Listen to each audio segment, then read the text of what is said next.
Then they have the DVD lecture series on racism, white supremacy, the history of white-on-black genocide, and the powerful impact of the entertainment industry on the black race.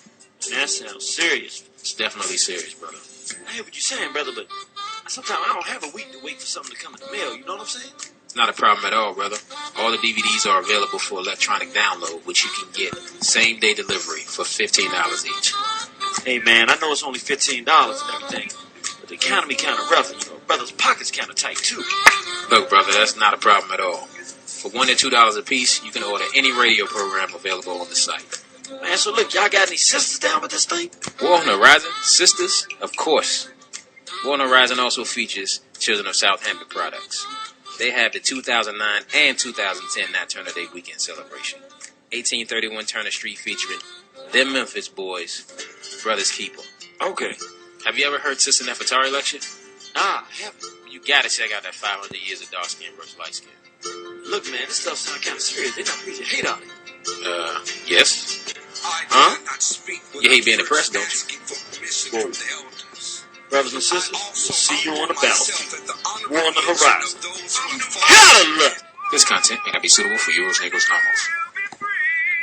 The devil ain't got horns, he got buttermilk skin. It's time to make this cracker pay the penalty of sin.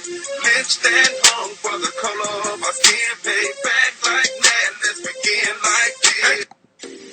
Hey, brother, did you try that new restaurant down the street? Yeah, I went there yesterday. Man, the food was off the chain. And the chicken was like, how they be saying it? Like, to die for. Whoa. To die for. To die for, brother? I'm saying, I mean, the chicken was good. You know what I'm saying? Can't you just say the chicken was good? Does it have to be to die for? That sounds a little effeminate. Did you wear skinny jeans while you were eating the chicken? Nah, I'm saying, I saying it was good, man. Was it rainbow chicken? Hold up, man. I just wear the chicken was good. Belt with a sparkly buckle on it. Like was the server doing a sissy bounce? Man, I'm just saying the chicken was good. Look, man, the chicken was good. No homo. Nah, time has passed for no homo. You're supposed to say it before, brother. It's like a disclaimer. I can't say. I just said no homo though. There's no regulation on when you can say no homo. What are y'all, like the regulatory governing body over no homo or something? Brothers and sisters, don't get caught up. Don't let the homosexual poltergeist pull you in. We are the final front in the war against white sex. Stand strong. This African service announcement has been brought to you by War on the Horizon Radio. War on the Horizon. You gotta love it. No homo.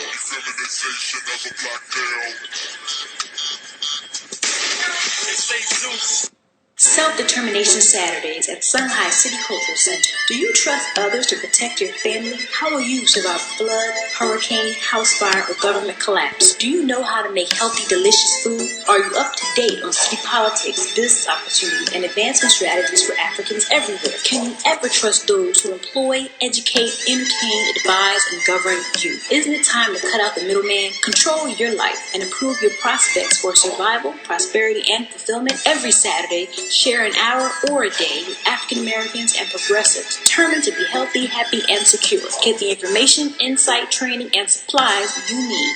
Enjoy great food, music, art, and an hour of African storytelling every week. New hosts, lecturers, vendors, and presenters are welcome. Sell and advertise your services. Free fruit and beverages are available from 10:30 a.m. to noon, and attendance is absolutely free. A $10 donation is appreciated only if you have it. There's a game room which features video games, chess, checkers, Scrabble, pool, and ping pong. Self-Determination Saturdays at Shanghai City Cultural Center, 3117 Master Street in Philly, from 11 a.m. to 7 p.m. For more information, call 215-765-9737. That's 215-765-9737. Yeah. Yo, black power, I don't know how to stress it. You gotta do what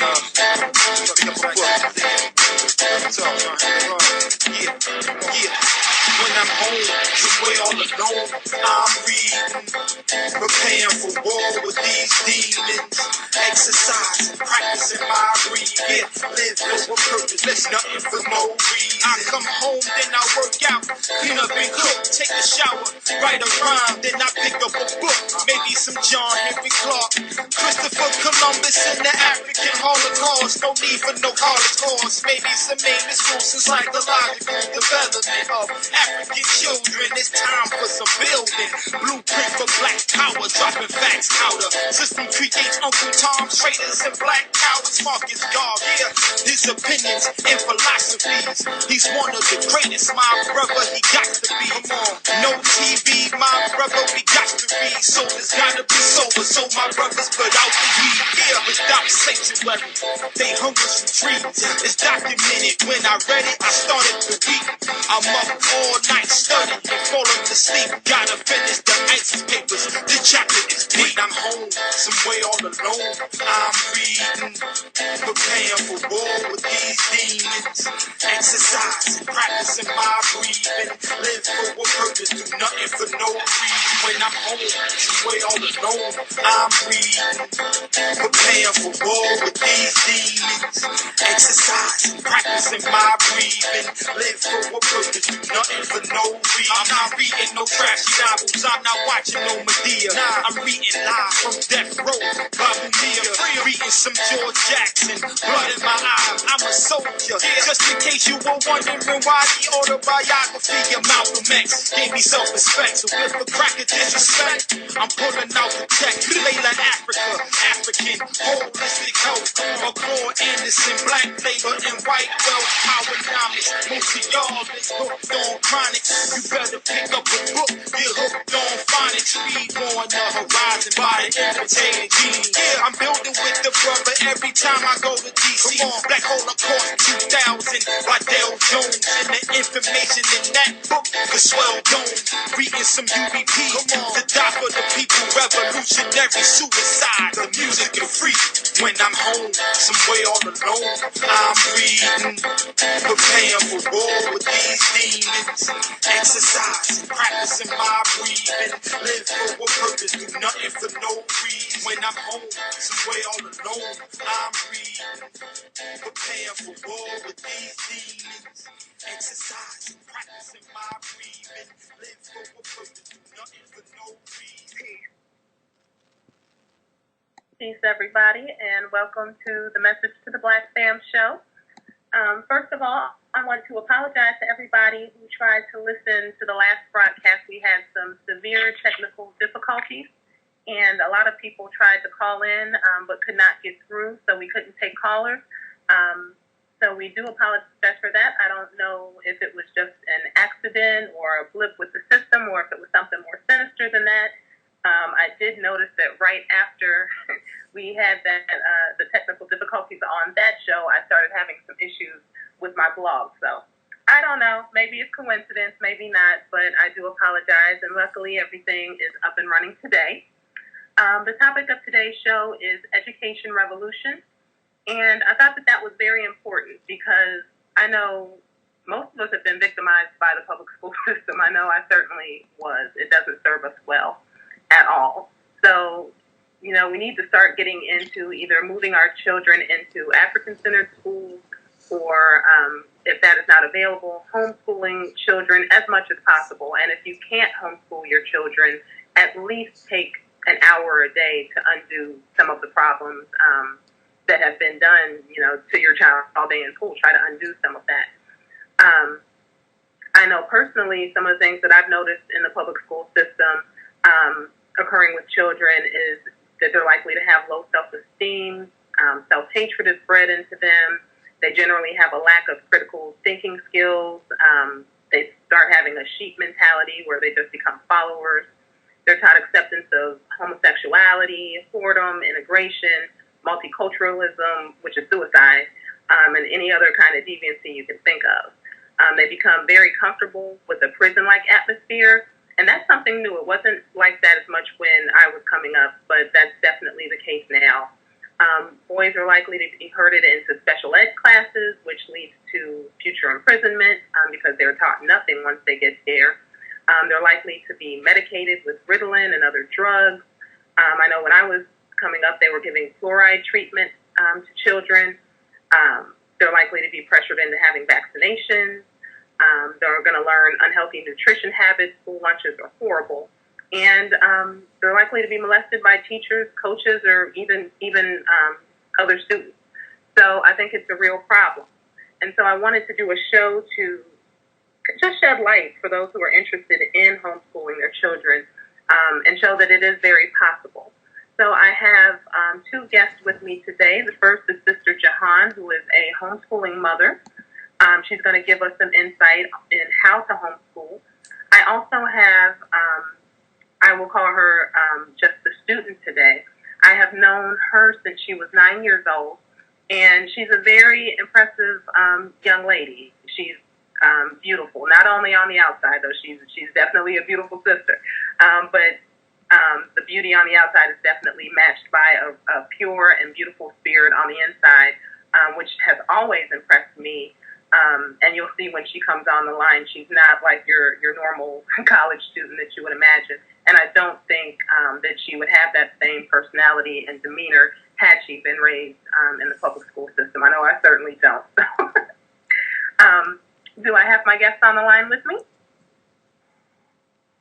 Assalamu alaikum, Sister Jahan. Walaikum salam. Yes, ma'am. And the student, was she able to call in yet, or are we still waiting? Yes, we're still waiting. Okay. She should be on soon. Okay, well, we will just go on and get started here. Let's see. Okay, she's having a little problem. I'm going to give her the information so that she can come on and call in. And for anybody else wanting to call in today, the number is 760-569-7676. The code is 948656#. So we will go on and start with Sister Jahan. How did you get started homeschooling? What prompted you to want to do that? Yes, ma'am.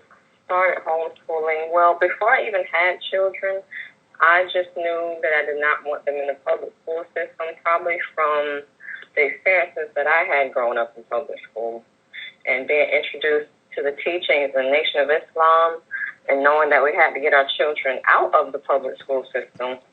So me having children, I knew that's something I didn't want to introduce them into. So it was a slippery slope at first because my children, my one daughter, she did attend public school. I guess some things you have to go through to really see this is not what you want and to see the parallel of it. So she went to kindergarten. I did not like it. I mean, by the time she got to kindergarten, I mean, she knew everything. And that's another thing about the public school system. They teach your children very slow.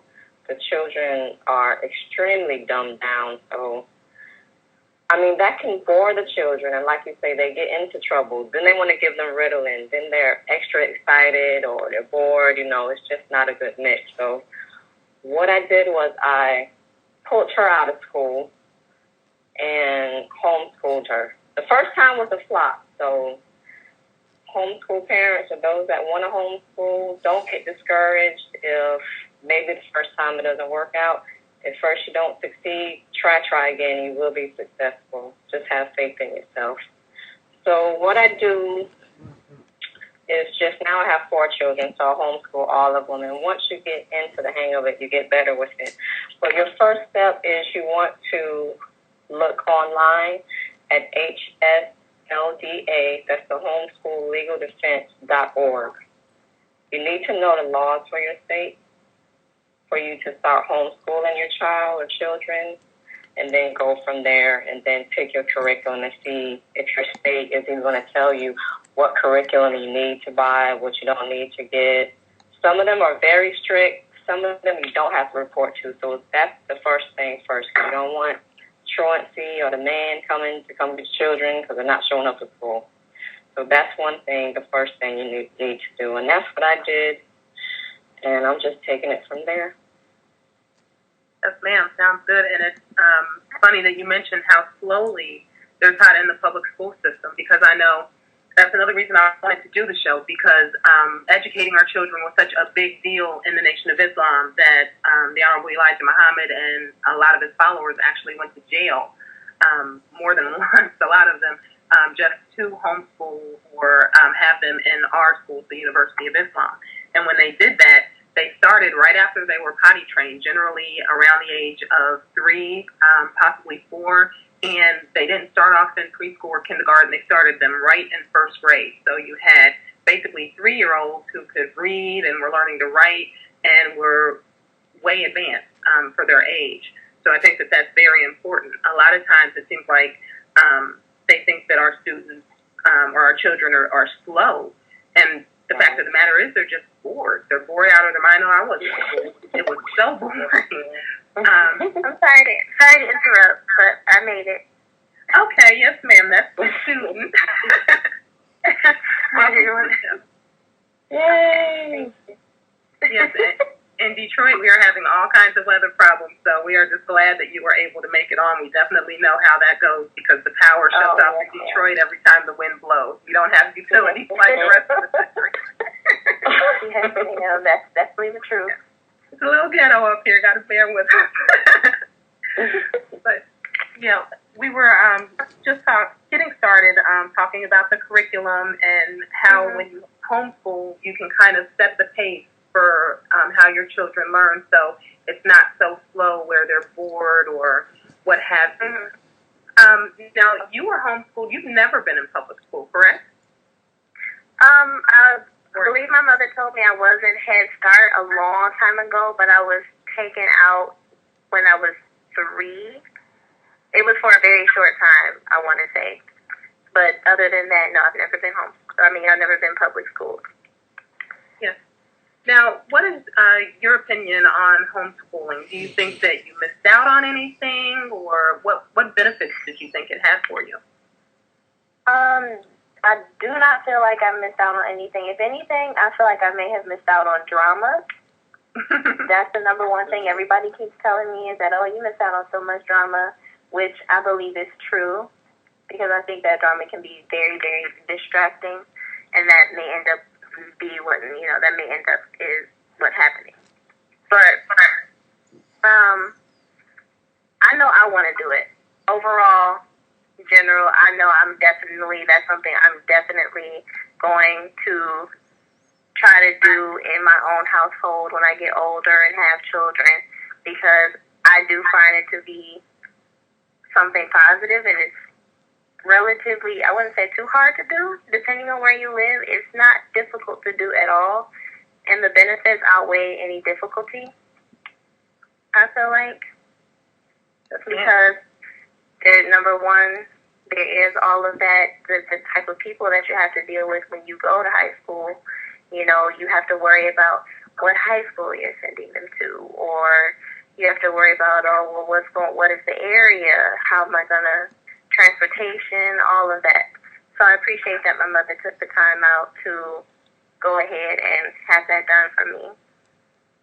Exactly. And for everybody who thinks that it's too difficult for them and you only have 1 or 2 students, we just found out Sister Jihan said that she had 4 children that she's teaching. And I know, Sister Student, your mother actually had to go through it with 6 children. Yes, ma'am. So if you only have 1 or 2, there is no excuse. Yes, ma'am, that's true. Some people are just not confident. Excuse me. They think they can't do it, or they don't know where to begin, or sometimes they don't have, I would say the copycat. I mean, a lot of us are from the show me state. We need to be shown how to do something to do it. It may be all alone, so it can be done. You just have to take that step out on faith. Maybe go to YouTube, watch videos, go to expos, learn all you can. It can be done. It's not hard. Yeah. So after you visited the HSLDA site, where did you go after that? Like, how did you figure out what curriculum you wanted to teach your children? Okay, after I went on the site, that's what I did. I got what I call training wheels. Now, my training wheels were what they call virtual school. In my unhumble opinion, I don't like it. So I used it for a few months, maybe half of the school year. Then I couldn't take it because it was just like the enemy was in my home telling me what to do, when to do it. And my children, it took them all day to do the work. But they did virtual school, which wasn't very virtual. They just basically give you this curriculum in a box. And You teach it to your children. You're on your own, which wasn't bad. It's not a bad thing, but when you're a beginner, so they just give you this box of free goodies. They gave you a computer. They gave us, the whole computer setup, keyboard, mouse, printer. Whenever the devil gives you anything, it's always catch. Like they say, nothing in life is free. Right.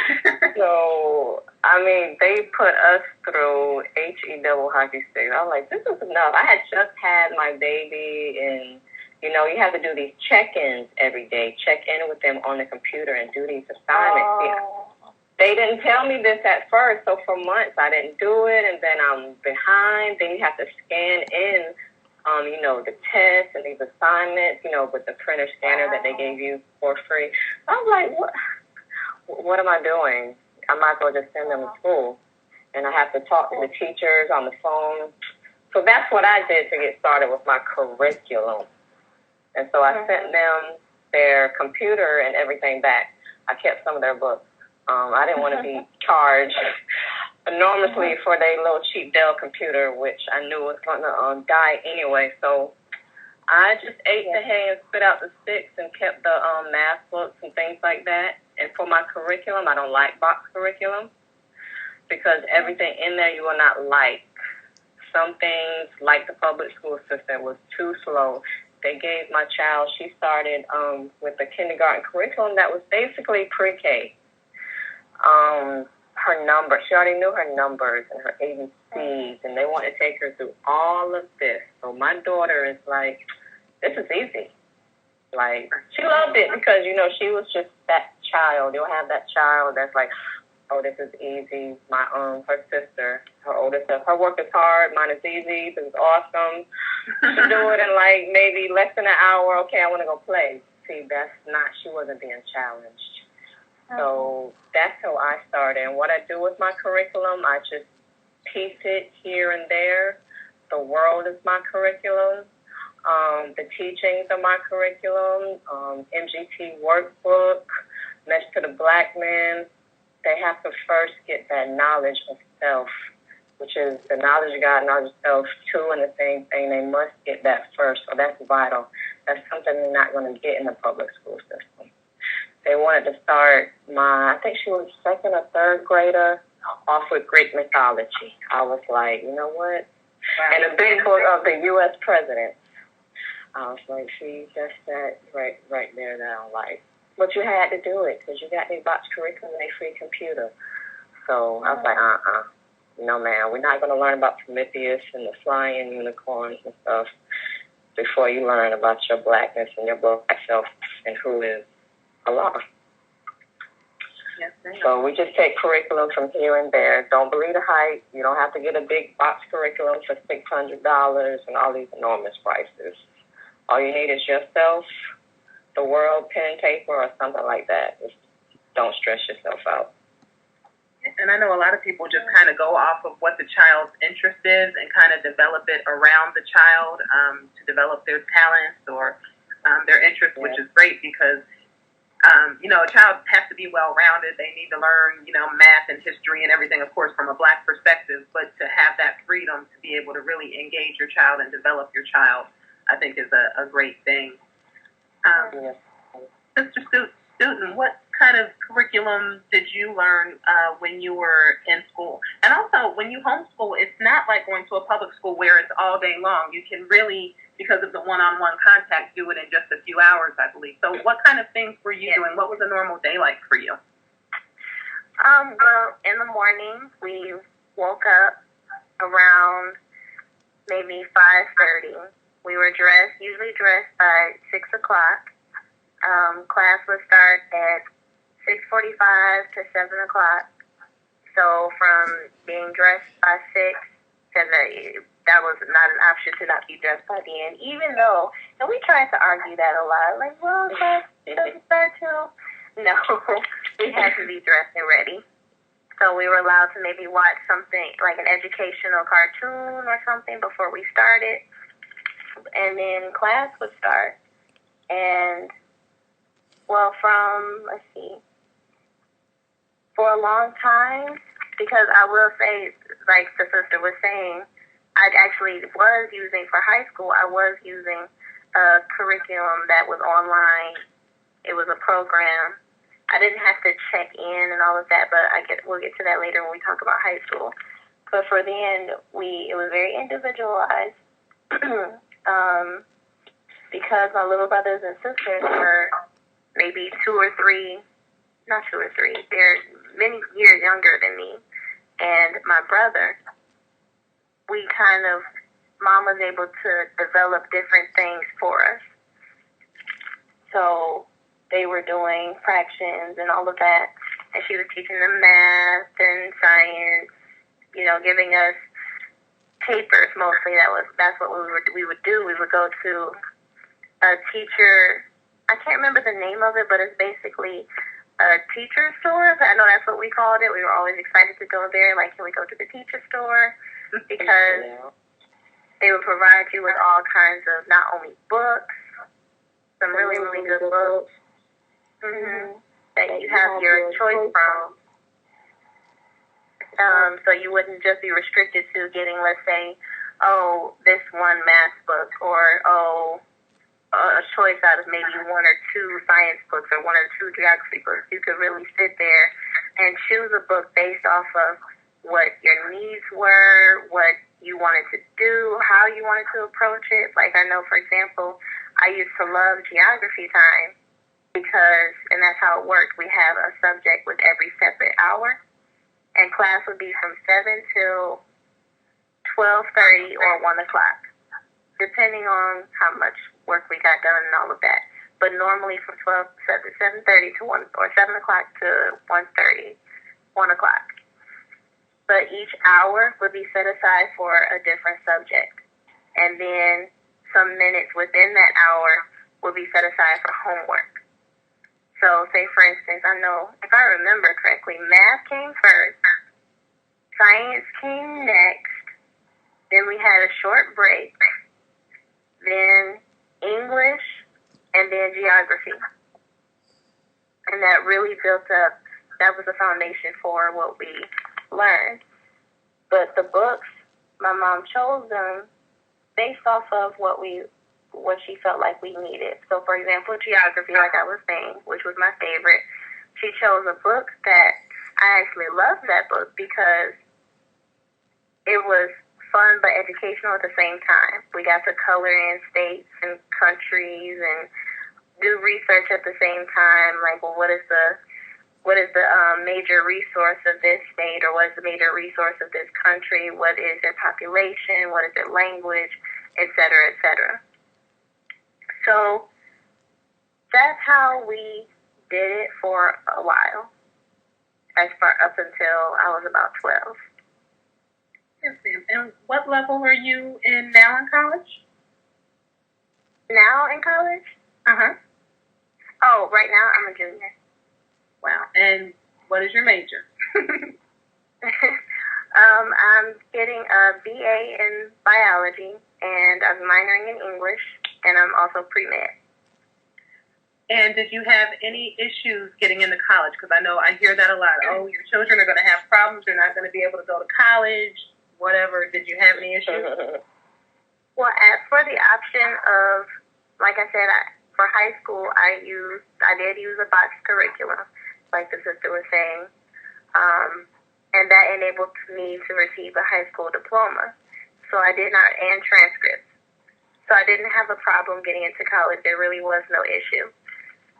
My brother, however, he did not receive his high school diploma because my parents went ahead and sent him to college early. But what he did was he was dual enrolled in Baker's College. So while at the same time completing his high school education, he was also taking college courses. Yeah. So there's really no problem. I don't know about other states, but in Michigan, I feel like there really is no problem, whether you have a high school diploma or not. Like, there is a way. Now, Sister Jahan, what age are your children? My children are, it's birthday time. They were all born in spring. Let me try to remember. 2 years old, 5 years old, 7, and 10. 2, 5, 7, and 10. How do you manage having that many different age groups in your home and trying to homeschool all of them since they're all on different levels? It's a challenge. You have to be very creative with it. One way that I found to do it, now that they're getting older, it gets a little bit better. My 2 oldest are my girls, the 7 and the 10-year-old. They basically can do math at the same time or do their science at the same time. Sometimes almost the same work, but at a different, according to their level. Because our schedule, like the sister said, we start with math as well. I guess just science says your brain in the morning and you should start with math. So I'll start with math, and I'll give them their assignment, give the instruction, and then they're able to work independently while I'm teaching the 5-year-old on the board. He's a boy. He's special. I swear I need prayer sometimes. It's going to be difficult sometimes. A walk in the park. I just was praying. I think I'm going to put him in kindergarten, but I can't do that. For me, it's like ride or die. It's no choice for me to put my child anywhere. I tried it, been there, done that. I can't do it. So he's on the board, writing out his ABCs, 1, 2, 3. He's sounding out letters. He's using 100 easy lessons. Because I know a lot of people say, children learn their own stages, and the boys, they learn slower. I hate that word, slower. But he just is taking his time. I'm going to just relax. So he does what he does sometimes. Yes. I'm out here, sit down. I mean, also, at certain ages and stages, it's kind of torture for you to tell a 5-year-old boy, sit down and do his worksheet. I learned that the hard way. I thought something was wrong with him. But I looked at his sister on YouTube. My husband was starting to look at me strange, like, does she really know what she's doing? Is this going to work? I'm like, that's your son. But I was like, I really, praise Allah, I saw the sister on YouTube, and she said at that age and with them being the sex that they are, boys, they have to do more hands-on learning, more oral learning, more just run around, I don't care, with no shirt on, whatever you need to do for 30 minutes. Okay, come back and do this. The baby at 2, she is just basically getting read to and doing her own thing. She's a free spirit. But when she sees them working on something, you must give her a pencil, a pen, a marker, and a paper, because she's going to sit down and act like she's doing her work. The difference between girls and boys, she already wants to work at 2 years old. So she's starting. I think that's very true. I'm going to tell a love story gone wrong here. Because I remember when I was in kindergarten, I was always very kind of uppity and prepared. I'm still like that today. I'm a perfectionist. I've got to have my notes and my pencil and everything's got to be perfect. So I would sit there and look at the teacher and pay attention, and I always got my sticker and was always praised and got my gold stars. But the little boy I was in love with at the time, Michael was his name. And I remember him very well because I remember, he couldn't sit down as much. He had to be up and moving around and always getting into something. And back when I was in school, corporal punishment was still legal. So he would get a swat every day. And because I was very sensitive and I was so deeply in love, I would always cover my eyes so I didn't have to watch him swat. Until the day I went home, I was sitting by him one day and everybody started laughing and I didn't know why. And when I got home, I was getting my hair combed through and one of my ponytails came out because he cut it off. So I'm assuming that means he loved me too because, when they push you, they love you. So if they cut your hair, they must really have feelings, right? Extreme love, That's an extreme kindergarten crushing going on. So I definitely agree. I agree with that because I remember it like it was yesterday, and I would just sit there like, why don't you just sit still? You know you're going to get a swat. You know the same thing happens every single day. Can't you just sit there? And he just couldn't do it. But I think that that's another problem, especially with black children, because they are more energetic, especially the boys. And with the curriculum being so slow and so boring, and it doesn't, people learn different ways. Sometimes you need to go outside and learn. I remember it was always a treat when the weather was nice and we could go take our lesson outside. And the boys would tend to do a lot better. But they don't do that a lot, and they definitely don't do it enough. So you get this child, and he's antsy because the teacher is just boring him to death. And the next thing you know, he's either on Ritalin or in special education. Right. Yes. And as I said, a lot of times these children are very intelligent. For all I know, he might have been smarter than me, but if I don't know where he ended up. Hopefully, he didn't get special education. But he could hopefully everything's okay. Hopefully he's somewhere being a barber, since that's what he likes doing so much. Okay. So I definitely agree with that. As far as the boys might give you a little more trouble, but it keeps you on your toes. You just have to, I guess, have patience, exercise, get rid of all that energy that they have. Yes. Ma'am, no sugar. Right. But that, if I can add, that's another thing that's true about our black boys. They're more likely to get put into special education and put on drugs and expelled. When they get a little bit older, they're more likely to get written up, more likely to get suspended. All these things. It's just the educational system, the way they have it. You're breaking up just a little bit, I think. Yes, ma'am. Can you hear me now? That's much better. Much better. Okay. Yes, the educational system is really against us as a whole, and our black men, they suffer the worst. Statistics, they don't lie, and it shows it all.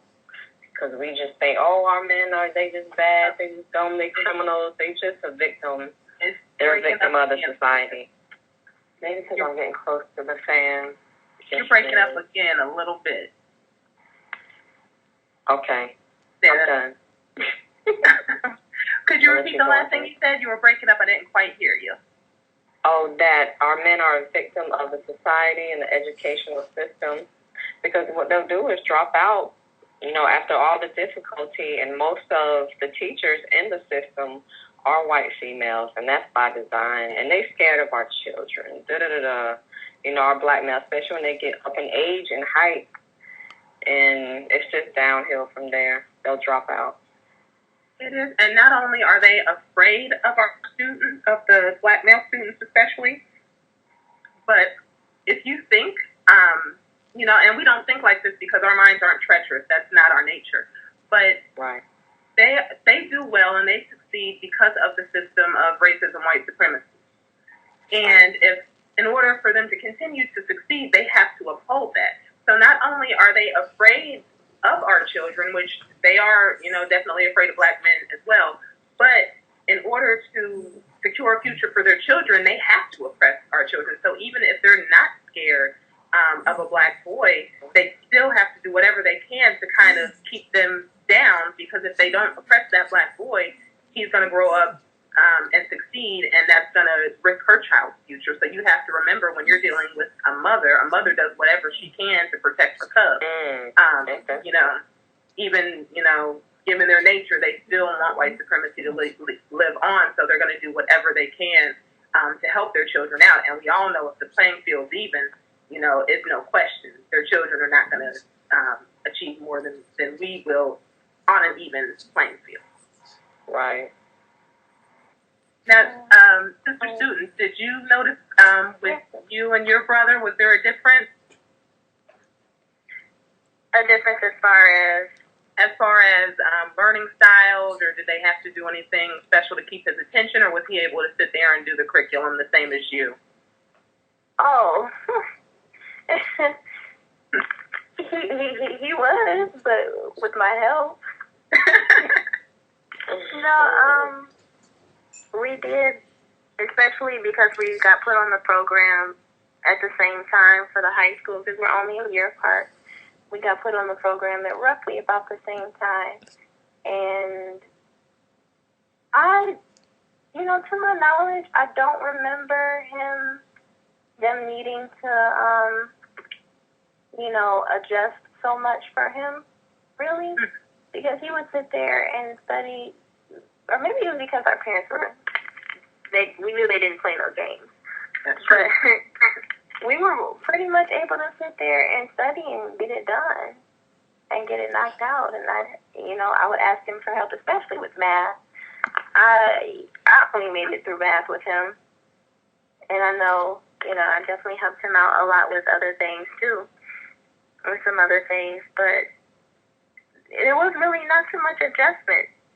There was, they were able to help us one-on-one if we needed it. Like, say, for instance, I couldn't show Amir this. I couldn't show him this thing, but I could show it to mom and dad, and they could show it to him a certain way. There may have been a few instances like that, and then dad was in college at the same time, actually, that we were going through this. So he was not dealing with some of the same problems, but he may have just dealt with some of the same problems. So he would help us out also. Right. So it was not really too bad. Yeah, and then again, like you said, your parents were specifically picking books and curriculum that they knew would interest you and keep your attention too, so that had to help them. Exactly. Yeah. I don't know. I love the idea of homeschooling. I always have, because I just think back on so many things that I went through and I noticed through school, and it was just so crazy. I know, like you said, your parents were there and they were watching you. You knew that they didn't play, so you had to do what they wanted you to do.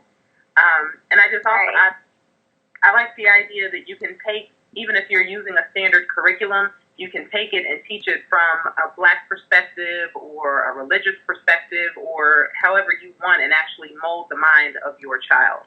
So I love doing that. Do you have any examples where you may have done that with your children, Sister Shahaz? Oh, yes, ma'am. Basically, after math, they'll do Supreme Wisdom. And right now they're on Muslim lesson number 1. Lost time Muslim 1, question and answer number 1. And then they'll go on to 2. And they have a workbook with that. And they're memorizing their lessons. And also learning who is the original man. Who is the devil? I mean, these are like simple things that you need to know. You go to public school, go to the public school down the street and tell them who the devil is. I think that you'll be in a parent-teacher conference or something like that. They don't want to hear that, so. But, so they'll learn their Supreme Wisdom. When it's reading time, they're not going to go pick up Judy Blume or the Hardy Boys. They're going to read Message to the Black Man. I call it their junk food books. They do have some junk food books, character books that they will read. And they read that after school time on their own. So I can just put in whatever, if I want them to read Secret Relationship Between Blacks and Jews, if I want you to read Sacred, The Black Woman, whatever I want. I mean, a hard-hitting book, something by Patrick Buchanan, the Holy Quran, the Bible, Teachings of Islam, anything, whatever I want, whatever you want to do, that's what you can give to the children. Some of the books, you may have to supplement and make workbooks out of them and just like worksheets. Like if they're doing How to Eat to Live, we did How to Eat to Live notebooks. So they got to go to the newspaper. We're going to cut out foods that we eat, and then we're going to paste them down. And then we're going to do foods that we don't eat. And that was good to get the little one with his, what they call it, like working his hands and learning to cut and learning to paste. Right. Then you have with the next child, she's going to probably write down what the food is to the best of her ability. Like, we eat blueberries, or we don't eat pork because of such and such. Yes? I'm having a little trouble hearing the last few things that you said. You started breaking up a little bit. Okay. Can you hear me better now? Because I was moving. It's still a little fuzzy. It's probably the fan. Let me stop that. Yeah, it's kind of staticky, and I don't want to miss anything that you're saying. Okay, how about now? I think it's still a little bit staticky. Okay, I took the earpiece off. Is that better? I just want to be sure that we're getting everything that you're saying, because I know people have a lot of questions when it comes to homeschooling. Yes, ma'am. Is that better now? It's still a little bit staticky. Let's try to, if you keep talking, and we'll just see if it clears up a little bit. Okay. Yes, ma'am. Okay, that's better. Okay, well, I had to turn the fan that way. With the how to eat to live, and then with the older daughter, she would write down the foods, why we eat them, and why we don't eat them. She would have to go to how to eat to live, what page, and write down specifically what the message said, you know, why we only eat the navy bean, why don't we eat pork, why don't we eat this, and so forth and so on. So that's one thing, a few things I was able to put into the curriculum from time to time. And I am going to take callers around the 8 o'clock hour, but I did just want to say for the people who, you know, they just say, I don't have the time to homeschool, I've got to send my children to public school. You know, if you are going to do that, and for some people, you know, there really is no other option at this time if you can't get them into an African-centered program. But I just think it's really important to still take that time with them to find out what they're learning and try to unlearn some of that. I would definitely recommend Juwanza Kunjufu's book, The Conspiracy to Destroy Black Boys. I think that that's one of the best books that I've read on the subject, and that's what really made me, especially when I was doing foster care, not want to put those children into a public school system, because I already knew what awaited them, especially knowing that they were from foster care, that it would just be a wrap. They'd be in special ed in no time, probably on medications in no time, which I had already worked to get them off. So that book really kind of swayed me on the subject. But if you do have to send your child to a public school, I made a couple notes just of things that I think can help just keep them in that Black state of mind.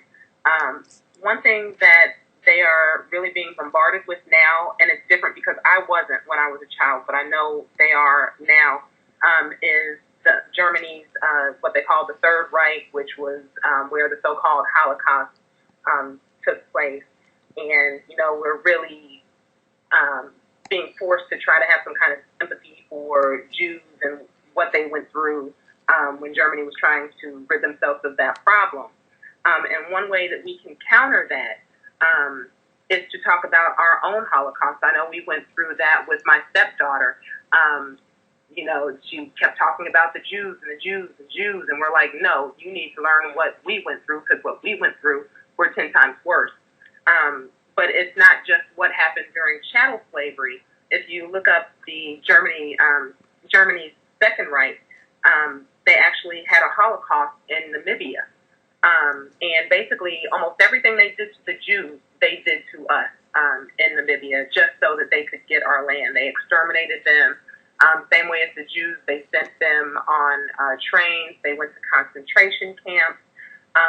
And the two main groups affected were the Nama people, who lost 50% of their population, and the Herero people, which lost 80% of their population. And they don't talk about this history at all. So when they're in class and they're being taught about, you know, the Holocaust and all this kind of stuff, they can fight back with that and still know, you know, basically the Jews have nothing to cry about, because we had already gone through this. We had already been exterminated. It was basically practice for what they would later do to the Jews, not to mention everything else, not to mention the Middle Passage and what happened on this soil, but it actually happened there too, the exact same thing. And to this day, there are no monuments or anything. All the people who were killed are in an unmarked grave, basically on a beach where white people go on vacation and they take their sports vehicles and ride right over the top of the grave because they're not marked and they have no respect. So that's one thing I would do about the Jewish issue. Another issue, I can attest to that growing up in the public schools, is you tend to not want to dress modestly at all. It's not cool. You want to have your belly out, your back out, your short. Yeah. So I think to combat that, if we taught them about Sarah Bartman, which many of us already know about her, but, you know, if you don't, she was basically an enslaved African who was told she could make money if she went to Europe. She was from a tribe that basically, you know, she was a sister. She had big rear end. They looked at her genitalia, things like that, and she was basically put on display as a freak show. You know, they basically, if you even look at their fashions back then, if you've ever seen those crazy looking pictures with the white women with the dresses that have the real big butt, that was actually from Sarah Bartman because of the way she was shaped. Even though they talked about her and examined her like a freak show, they obviously wanted what we had, and they made fashions around that. So just how degraded she was, the girls need to know that. So that may inspire them to cover up a little bit. After she died, which was only a few years after she got to Europe, she didn't last long. They cut up her body and put it in display in a museum in France. And they had it on display up until like 1974, and they refused to return the body. They just returned the body in 2002, which is almost like, 100 years after she passed. So I think that may help with that issue. Something I used to like to do when I went on field trips, because I would always use field trips to try to teach them and, you know, take them to museums or farms or different places where they may not go on a regular basis. Yes, ma'am. But when I took them to the zoo, I would tell them about Oda Benga, who was a black man. They call him a pygmy. He was very short in stature, and his clan actually would file their teeth down. Again, he was tricked into coming to America. At first, he was displayed at the World's Fair as part of an exhibit. Basically, I think that was trying to encourage Darwinism or, you know, basically white supremacy, same thing. And when he was done there, a couple years later, he was actually kept on display at the Bronx Zoo in the monkey house. So when you go to the zoo, I like to bring that out because a lot of people don't know that. We're sitting there looking at the animals, not knowing that at one time we were on display there as well. And the last thing I'd say, because they're teaching all of this sex education, and in some schools they're even offering birth control and things like that, is to teach them about Marion Sims. And he's called the father of gynecology. He basically learned how to do all kinds of different procedures on us. And he basically practiced on slave women. No anesthesia. Yeah, butchered them up. Operated several different times until he felt he got it right, and then he would use those same procedures on white women, of course, with anesthesia after he had corrected and perfected it by butchering us. So I did just want to get that in there because I know there's some people who are not necessarily going to try homeschooling, but they're still going to have to deal with those issues. And another thing I think is just talking to your children, because teachers more than ever, but even when I was growing up, man, they are predators. You send your high school daughter to gym, and I know every gym teacher I went to a couple different high schools. At one high school, every female gym teacher was a lesbian. And I think that they were all involved with each other because they were real cool. It was a black woman and two devils, and they were obviously lesbians. And then when I went to the other school, there was a male gym teacher, and he was known to be a little bit of a pervert. His office was right by the girls' showers. I mean, there was a door separating it, but the door was usually, like, open to our locker room, and he was, like, always there. So you need to visit the school, see what's going on, and talk to them, because, you know, it could surprise you some of the things that go on in school. It's really ridiculous. So I wanted to get that. I'm sorry, what did you say? Oh, no, ma'am, I just said wow. Yeah. Be happy you avoided all of that. It was crazy. It was definitely crazy. And I know you said that Sister Jahan, that you had seen things that even in kindergarten that you weren't crazy about. Right. Can you hear me? I'm nervous now, self-conscious. Oh, yes, ma'am. Yes, ma'am. I think maybe it was just because of the fan, but now you're coming in perfect. Yes, ma'am. All the way, just from kindergarten, I personally just think that school is not for everyone, just me personally, because I don't know, just the point in my life, a lot of us as children growing up in the Black community, like me, I was separated from my father just like the year before. I was always with my mother and father, so I was raised in New York. That's where I was born. And then I moved down here like when I was around 4. Then I'm going to kindergarten. It's starting to get a little fuzzy again. Oh, boy, I don't know. I'm just sitting still. Just cut me. Can you hear me? I can, but it's a little choppy. Okay.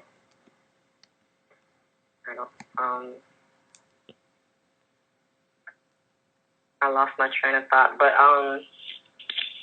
you were saying that I think you had been separated from your father. Right. Is it better now? It sounds good on this end. Okay, then you're fine. Go ahead. Okay. Yeah, a lot of times we have problems in the home, and that does affect, your school environment. Being homeschooled, you can make adjustments. But me being separated from my father, new environment, going into kindergarten, it was like a shock, and it's like I wasn't there. I couldn't get into the schooling and what needed to be done, like the pace. It was like I was in a daze. So I never could really get it. I missed my mommy. I didn't like being dropped off with these strange, who's this white lady named Miss Smith. All these things affect our children.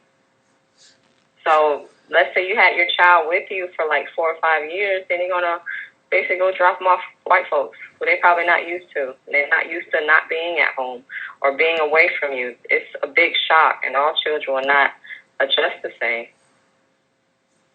That's very true, and unfortunately, a lot of us are giving our children away to other people to raise from, very early ages, so they never really get that time to bond to us the way that, they should. Yes, ma'am, that's true. Definitely. Was there anything else that you guys, any other points you wanted to make before we went to the phone line? I did want to expand on what you were saying about the trips and all of that. Mm-hmm. That is a huge benefit because I know oftentimes my parents were able to take us to all different kinds of museums and zoos and all of that. We went on field trips all the time, and not only did it keep us mentally stimulated, but times that, for example, we went to the park and all that, it kept us physically healthy because we were able to go outside, get fresh air, and learn different things. So that was always fun, and it's easier to do, I know, when you're homeschooled because you don't have to worry about permission slips and, where's my child going without me, and all of that. So I guess that was a good point. Yes, ma'am. I love that about homeschooling. And actually, what I've been trying to do is the day before my show, I do a blog post on what the show will be about with some resources, some links that you can go to help you, either further research the subject or just give you information on the subject. And I did that for this show. And if you look, there's actually YouTube videos that will show you what other people are doing in their homeschools, just different kinds of education, anywhere from doing a garden to learn about farming, which is important, learning about etiquette, having tea parties, learning how to behave in that setting, learning about nutrition, just all different things, that add culture to your children that they're not going to get in the public school system.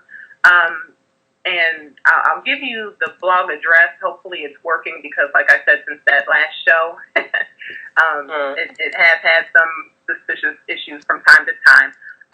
But it's message, 2, the Black Fam, FAM.com. So it's just like the show, message, 2, the blackfam.com. and there will be some links and resources on there. But I really like the YouTube clips because it shows just different ways to school your children that you might not think about. It's not all book learning. When you go to school, it should be learning about everything, learning about your culture, learning about etiquette, learning just life skills. And that's something that's missing now. You're not only not getting a proper education, because a lot of people graduate high school not even learning how to read. And yeah, I know in my case, I was so frustrated and bored in high school that I would literally go to school 2 to 3 days a week. The rest of the time I would skip and go shopping. I would catch the other bus and go to the mall, or I even had one of my friends steal a notepad from my teacher where I could forge excuses for us to get out of class if it just got so boring I couldn't take it anymore. And wow, you did that too? Oh, I'm a good forger, let me tell you.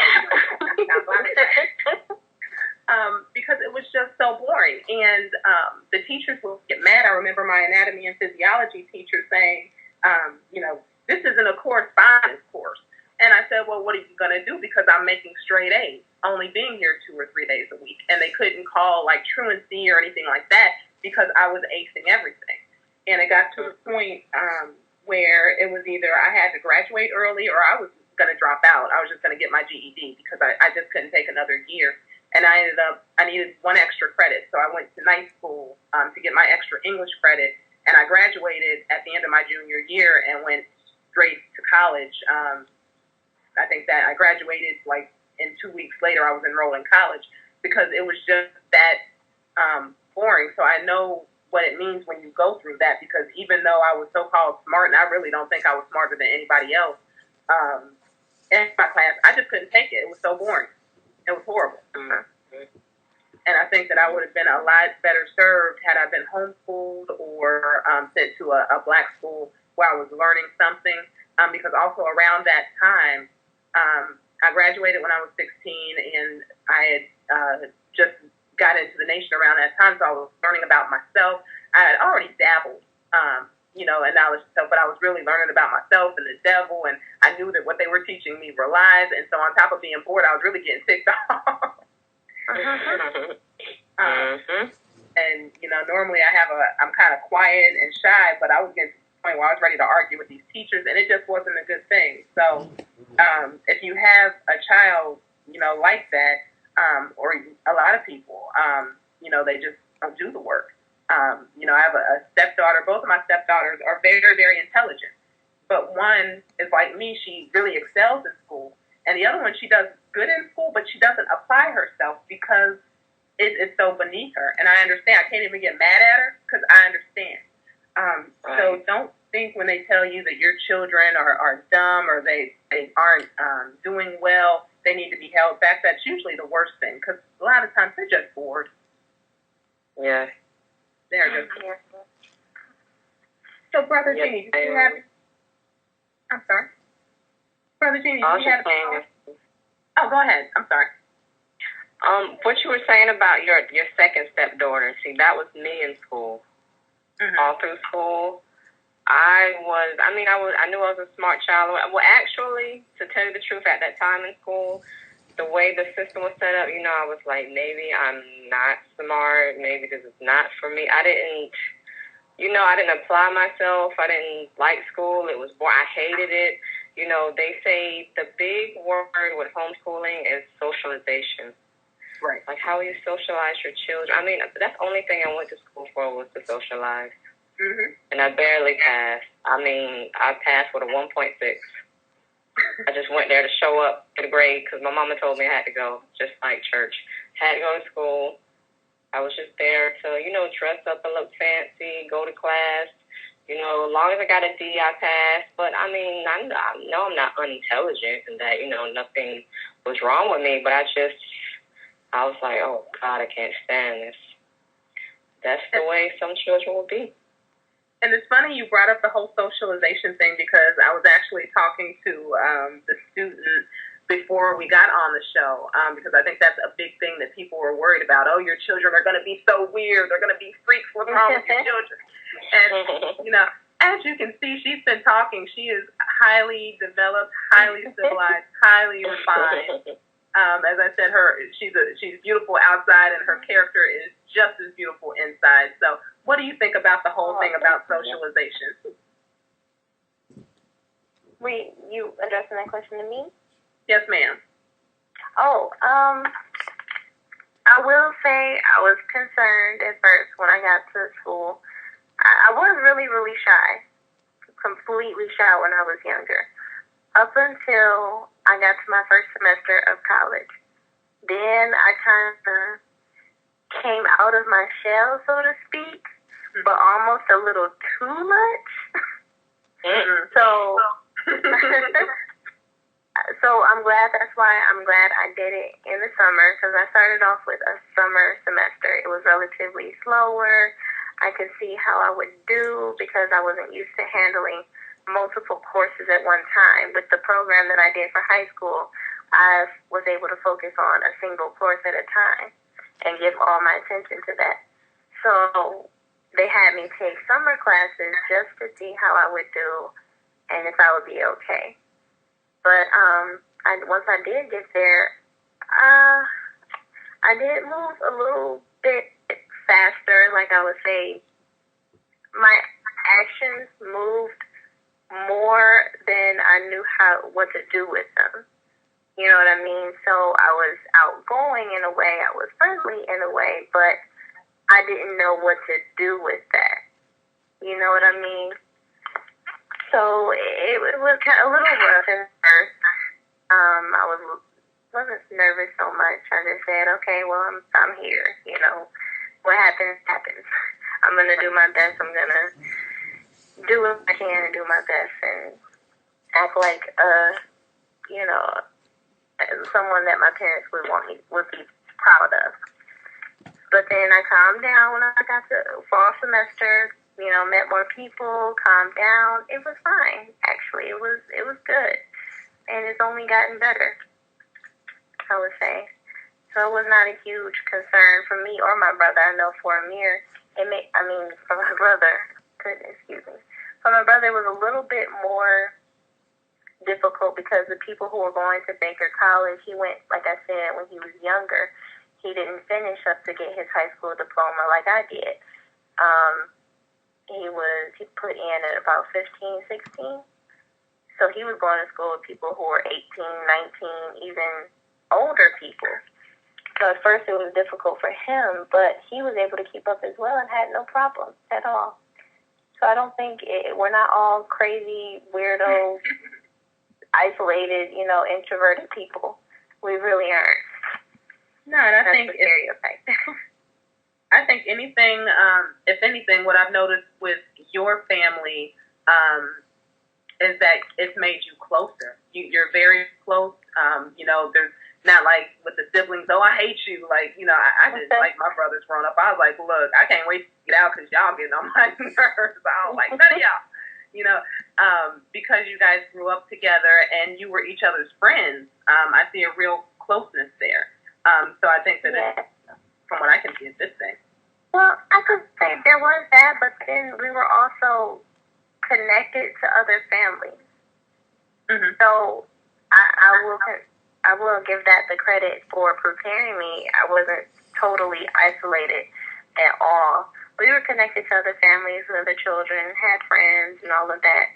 It wasn't on the level of maybe it had been if I was in high school, but I still had, my little group of girls. I still had my friends, and he did too. Mm-hmm. So we weren't totally isolated at all, but it was, like I said, it wasn't on the same level as if we had went to school. Well, but it did make us closer. It did.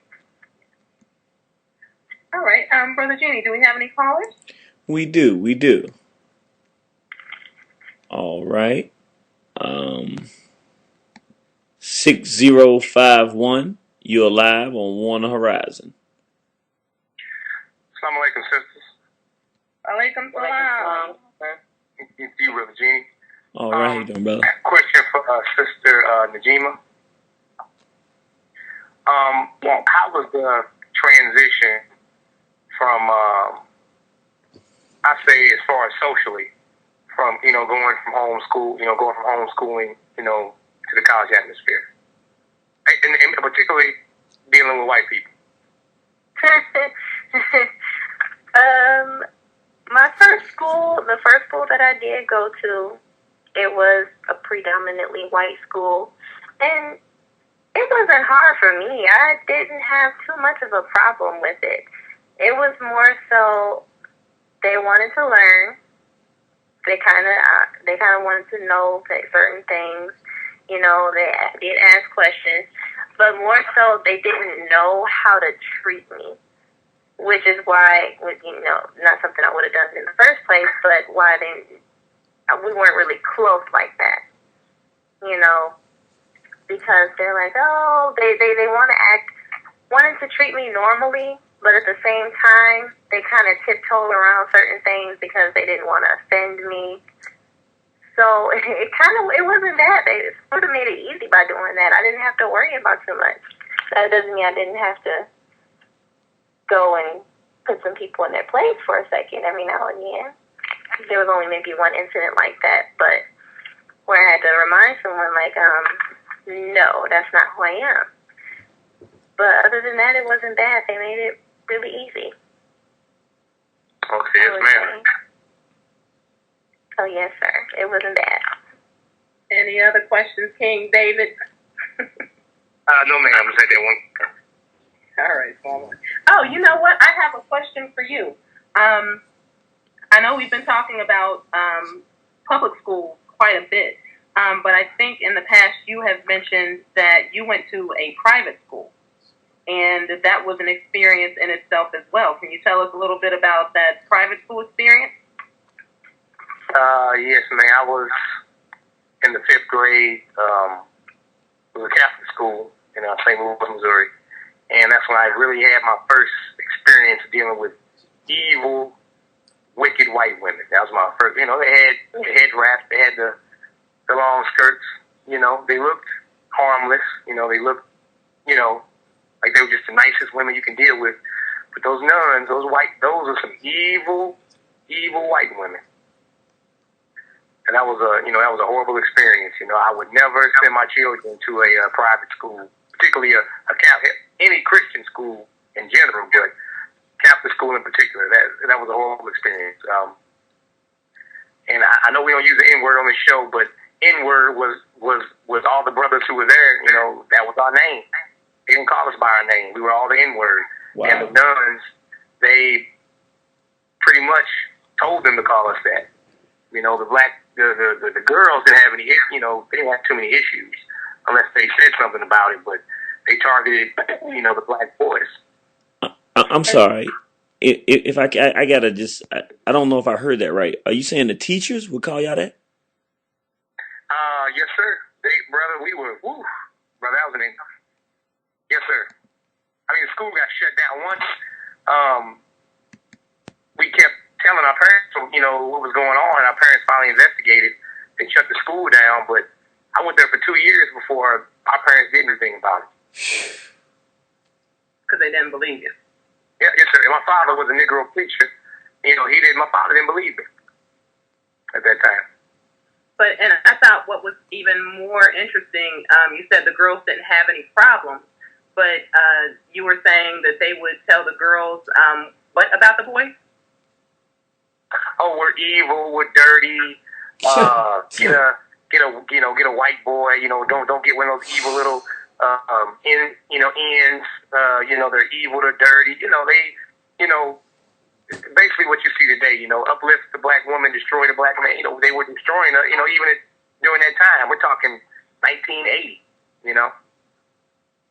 And you said sometimes they might even, you thought that they may even be telling the white students to fight you?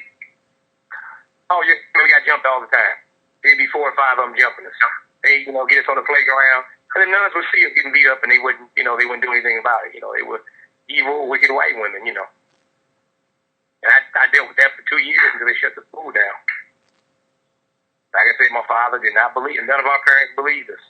They thought we were making it up, trying to get out of there. Thank thank you for sharing that. I just wanted to bring that to light because I know we're talking about the public school system, but unless it's African-centered, a private school is not going to save your child. They might get a little bit better academic standards, but you're still going to have problems when you let somebody white educate your students. So thank you for calling and sharing that. Oh, yes, ma'am.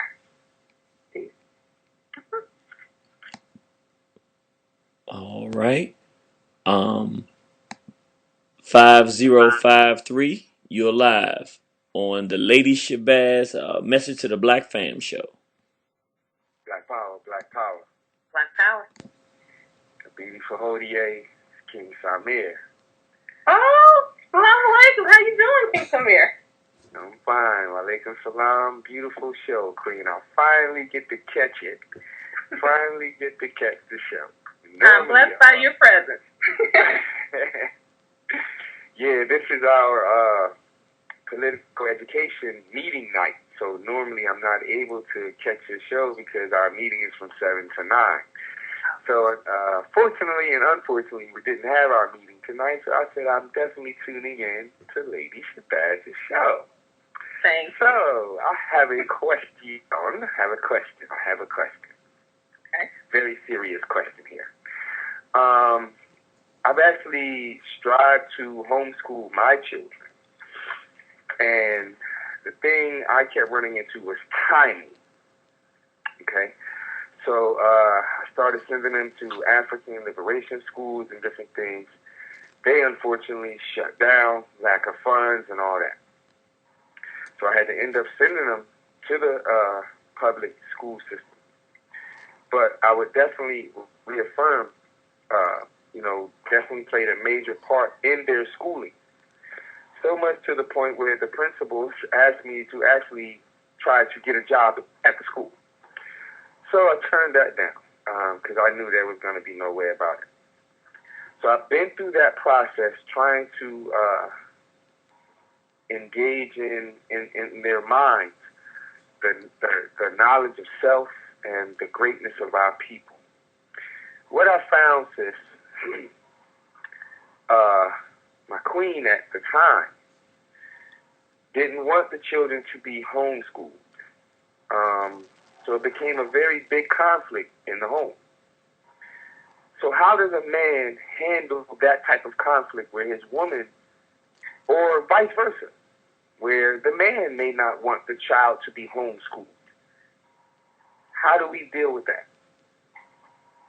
I think that is very, very hard because, unfortunately, as I was saying on the last show where we had the technical difficulties, black women have a problem with submitting to their men, and a lot of times they deny that sometimes the men may know better than they do about certain things.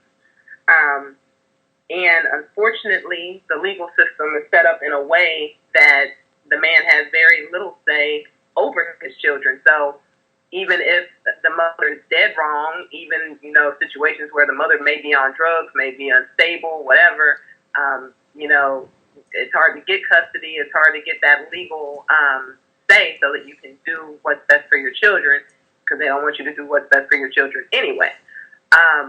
So I'm going to see if any of the guests have any words of wisdom on that, because I know when you're dealing with a rebellious woman, it is hell. Sure is. Yes, ma'am. So, sir, that was you said your queen at the time? Yes. Not at this present time? Oh, definitely not. Okay, well, that's a good thing to know, but, I mean, with y'all being at odds, the foundation has to be strong for you to make the decision to homeschool, because you have to have a good support system. Without the support system, that can bring trouble, and it's not going to make it any easier. It can make it harder. But that's one thing I could add. I couldn't imagine. Yeah, I would say... go ahead, I'm sorry. Because I have a strong support system, my husband. I couldn't imagine if he didn't want me to homeschool. Wow. It would be a problem. I think the after talking to her, which I know that you did, it would just go to what I was talking about, just undoing the damage. At that point, it's about damage control. Because if she has legal custody and the court system, like I said, are not going to give you a say, then it comes to talking to them. What have you learned today? And then trying to make them unlearn it, put it in a black perspective. Work with them if you see them getting bored, see if you can get them moved up a grade. A lot of times that takes a lot of fighting to get that to happen. But at that point, you can't force her to do anything. Unfortunately, the law is not on your side, so I would just say try to do damage control, which I know you of all people are wonderful at because you know your history and you know how to how to express it very well. Yes, ma'am. Do you have any suggestions, to students? On how he could deal with his situation? Yes, or how the brother could... I mean, given if it was a situation where one of your parents didn't want you homeschooled, I mean, what could he do to try to give you the best shot at a good education? And if anything, I'm not an expert at all. I'm certainly not married or anything like that yet, so I wouldn't know. But I could say maybe have a comparison of how one method works and how the other method works, and what results that produces.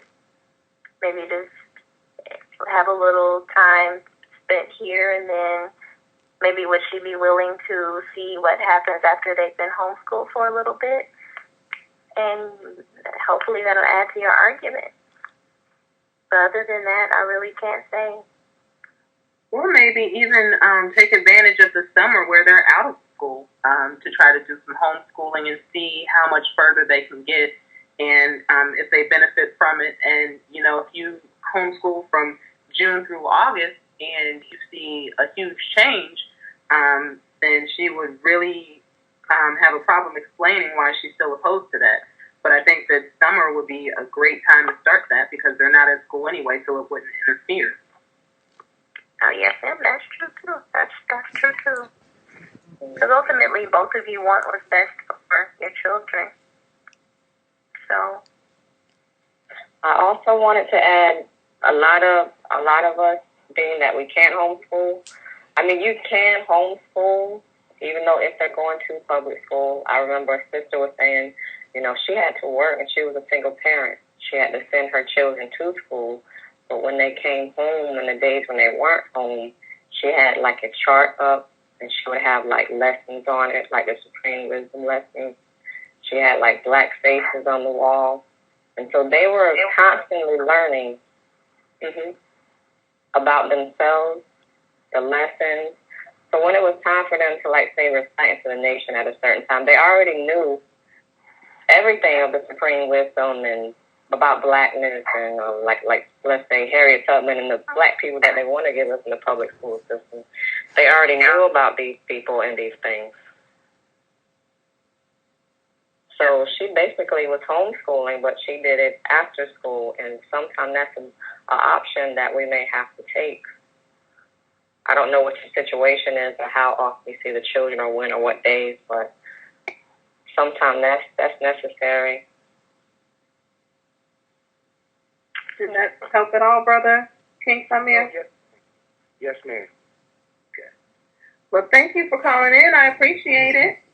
Definitely. Not a problem, Queen. Not a problem. Always a pleasure. Great all show. Right. Peace. Peace. All right. Brother Body Shots, you're live on the Lady Shabazz Message to the Black Fam show. Better bob and weave. Hold your ribs. How's that? Wow, this show is so relevant yet refreshing. My question to the host and the guest, what is your position on immunization shots? as you homeschool the Watoto, do they have to still get those shots? No. My position. My position is absolutely not. If you're homeschooling, they definitely don't need vaccinations. Even if you send them to school, they shouldn't need vaccinations, but they'll scare you into it. If you go to the Message to the Black Fam site under today's show, you will see a vaccination exemption form, and there's also a link about the dangers of vaccines. That's another reason why I'm very opposed to public schools, because they really try to make it seem like you have to do that, and then you go ahead and submit to that, and you end up with a child with autism or some other kind of personality disorder or issue because you're injecting your child with poison. So I'll go on and let that be all that I'm going to say about it. I definitely say no. What would you say, sister? Yes, ma'am. Go ahead. I would say no. My children are not. They haven't had the shot. They have not been vaccinated. They have not been vaccinated. They never will. But you have religious waivers in some states that you can fill out, even if they did need to go to the public school system. But they all been wavered, so that's a definite no. Oh, okay. And I just want to say that I am, like I said, I am a pre-med student. Right now, I currently volunteer at the hospital, actually, as part of trying to, satisfy the requirements and whatnot. Well, not requirements, but it's good to get a hospital experience in the hospital environment, which is what we're told to do as pre-med students. But they told me that I would have to get vaccinated or else I would not be allowed to volunteer. For one, I've been volunteering since January now, and I have not gotten sick yet. So there's that. But then I believe, I can't remember, I didn't have to use a form. When I went in for my physical, because I did have to have a physical prior to going for, doing my volunteering, they did tell me, well, you won't be allowed to do it, but I understand for religious reasons. The nurse that I had, she was very, very nice, very polite. She said, I understand there could be some issues with that, but, you can take it up later on with them if they decide to, if they end up not allowing you to, and they never did. I was allowed to. And because when I do, I'm hoping to apply for the medical school associated with the hospital that I'm currently volunteering at, they'll already have that on file, so I won't have to go through that process again. We'll see when I get there, or cross that bridge when I get to it. But it's looking like it's just not something you have to do. They can't force you to do it at all. Right. Not at all. Like I said, I have not gotten sick. Definitely. That's the ultimate. Oh, I'm sorry. Go ahead. Oh, no, I'm sorry. It keeps sounding like you're done talking, so go ahead and finish what you were saying. Oh, no, I was just saying that should be testament to why we shouldn't have to have it. Right. And I was going to say, a lot of times when you get like the flu vaccine or something like that, the people that get the vaccine are the people that actually end up getting sick. And even beyond just vaccines, like TB tests, they're still sticking you with poisons, with all kinds of stuff. So you can go in there and get with a waiver, or there are some places online where you can get a form basically saying that if they sign this, they have to guarantee that there will be no negative health issues because of this, and if there is, they're legally liable for it, which they cannot make that guarantee, so they will not sign. Wow. That's something that the devil's created because they're smart enough to know that these vaccinations aren't good either, so they got hardcore with it and said, look, go on and do this so I can sue you and get rich if anything happens, but they won't sign it. So, because they already know that they can't guarantee that nothing will happen to you. I mean, there's heavy metals, all kinds of toxins in there, so I 100% say avoid it.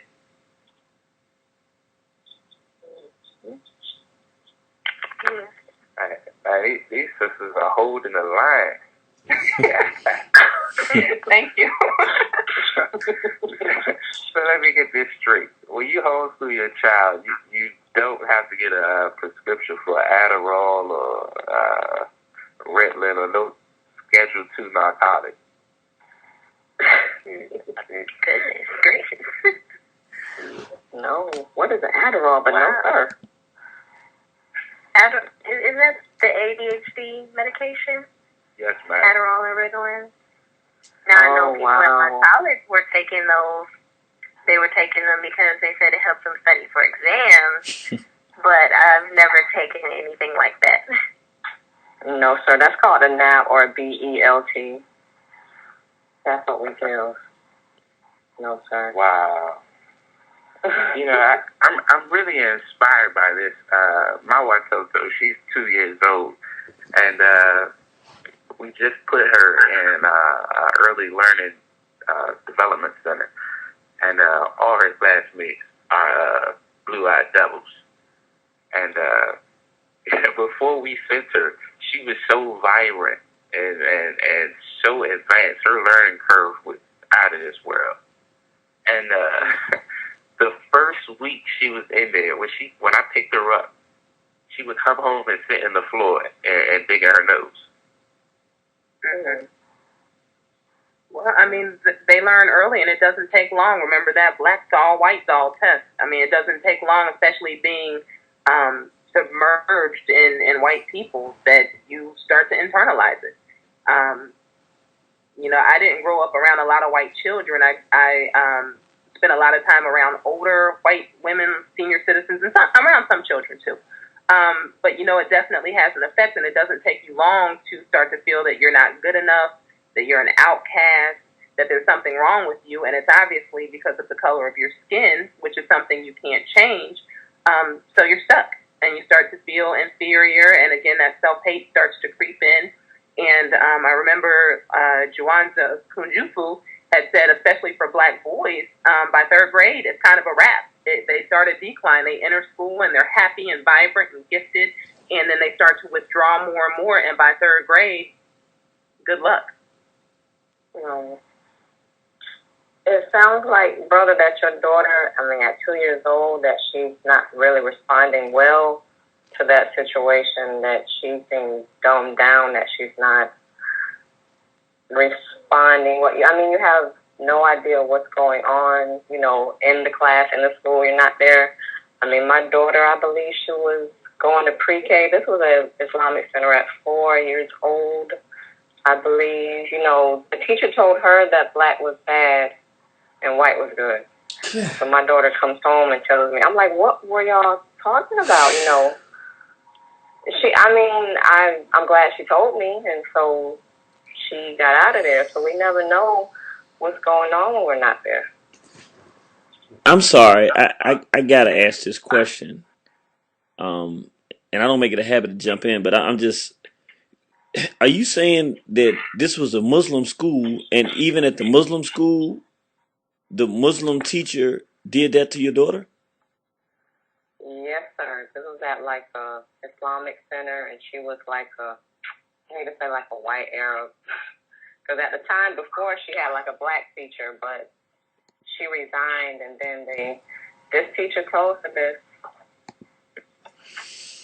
Man. Okay. So it's a lot of damage that goes on. Brother Body Shots?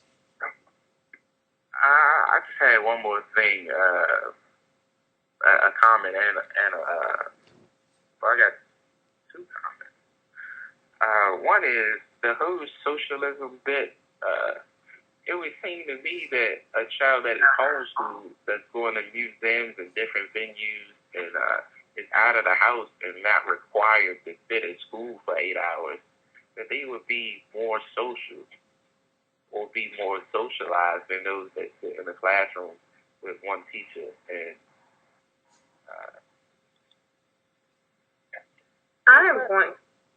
I was just going to say, I'm going to let the guests answer that show because I'm getting a lot of static on my end, and I'm starting to think that it's not coincidence. So so I wasn't able to hear everything that was just said, so I will let the guests go on and handle that for me, please. Well, I can answer that question because you would think that.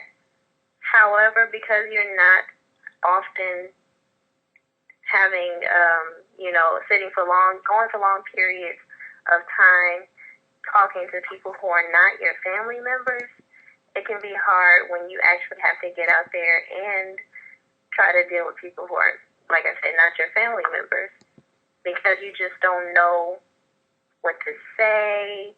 You don't know how they may react to certain things, and then you're a child. It's a little difficult. Especially as a teenager, actually. I would say as a teenager it's harder because you're still going through that awkward phase of everything, and it kind of makes it even more awkward when you're just not used to dealing with it. So while we are going to museums and all of that, that's great. It's mentally stimulating, but it doesn't help the social aspect drastically. It does help a little bit, but it doesn't help drastically at all. My take on it, what I would, Oh, no, ma'am, go ahead. Yes, ma'am. The way I see it, how I would like to add is that the children and the socialization.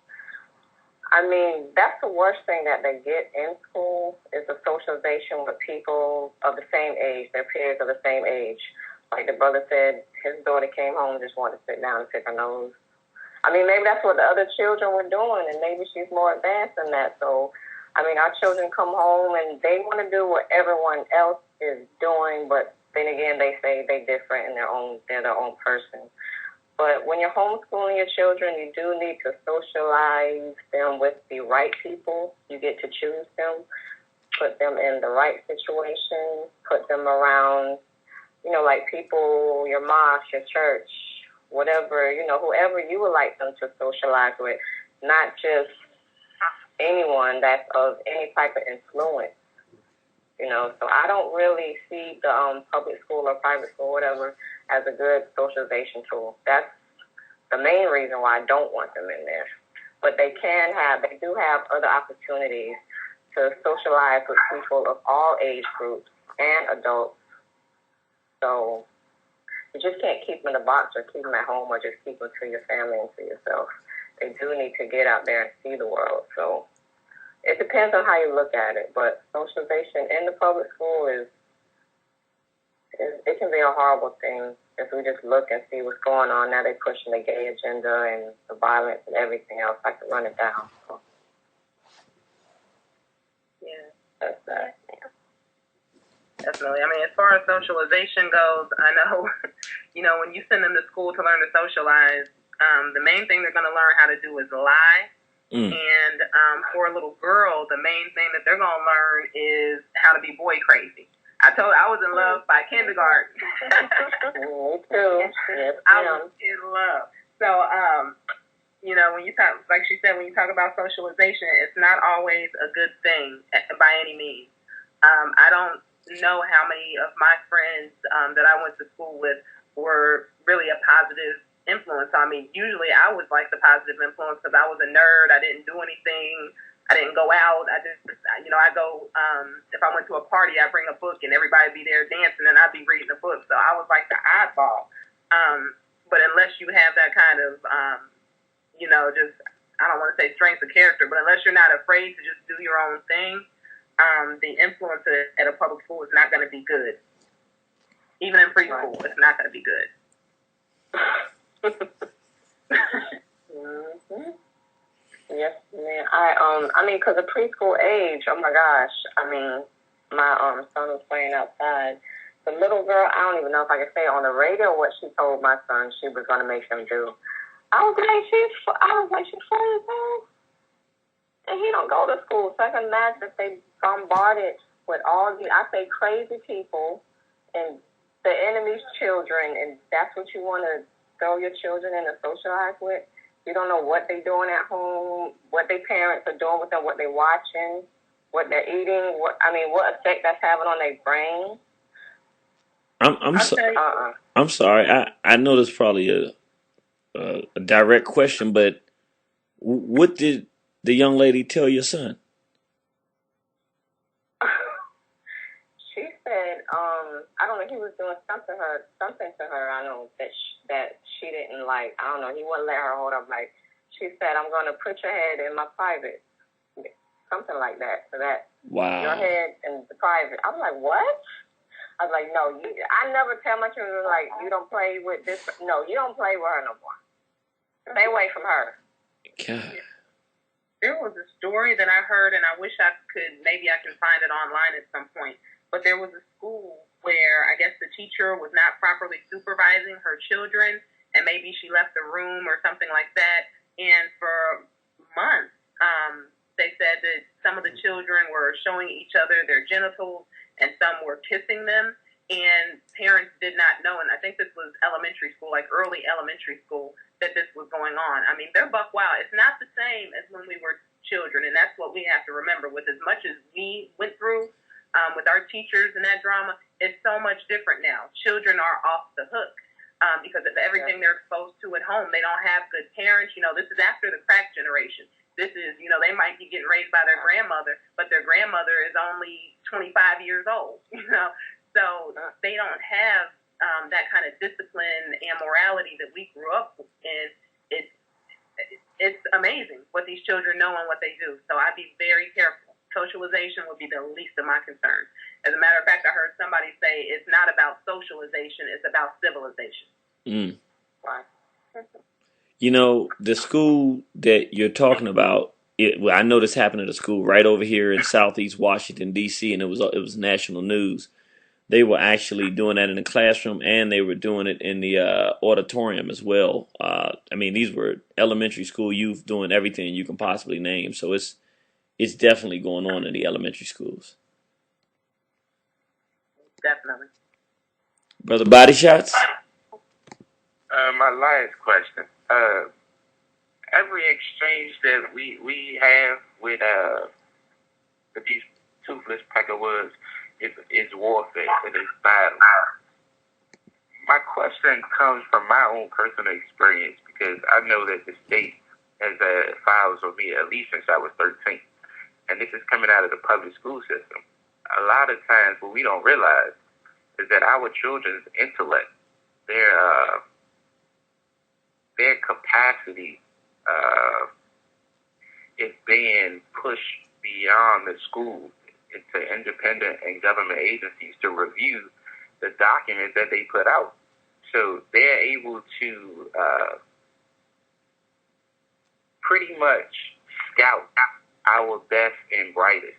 And this is government policy all the way to the top. Across continents, you see when they bring Asians or when they bring our brothers and sisters off the continent, they're taking the best and brightest away from these regions to come here and be inoculated with garbage. So in the homeschool environment, is there any way to get around sending in the actual work of our children to the state? I think it depends on what state you're in. Is that true? You said sending in the work?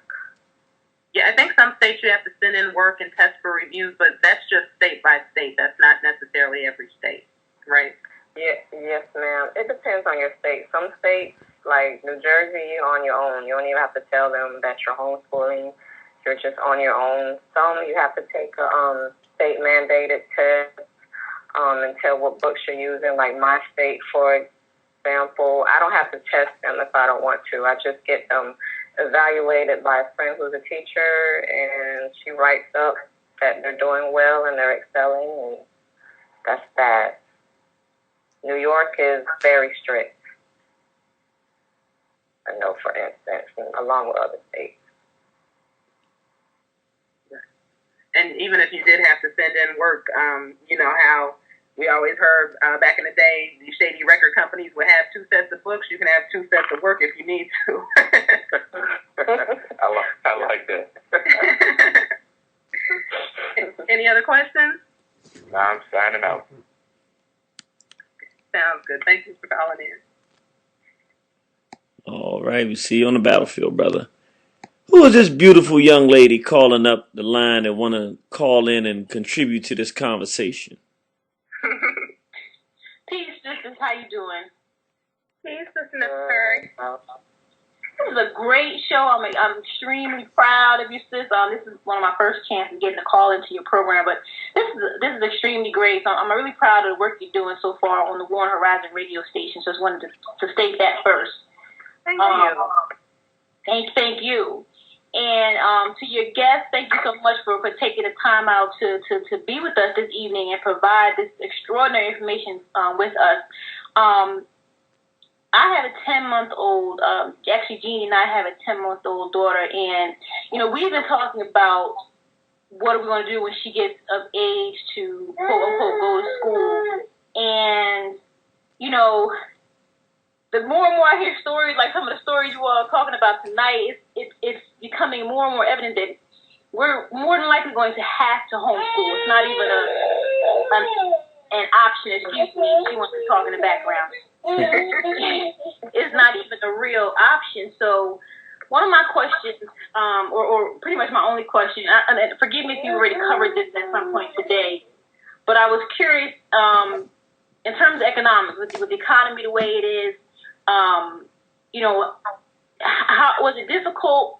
I mean, did you homeschool primary? Was that your primary role in the household, or did you also have employment during the years you were homeschooling? And if so, how did that kind of balance out with the homeschool program? Yes, ma'am. That's so hard. Right now, I stay home, and basically that's my role, to homeschool the children. I have other things that I would do for, side cash, but bringing in like an income is not my primary goal or role.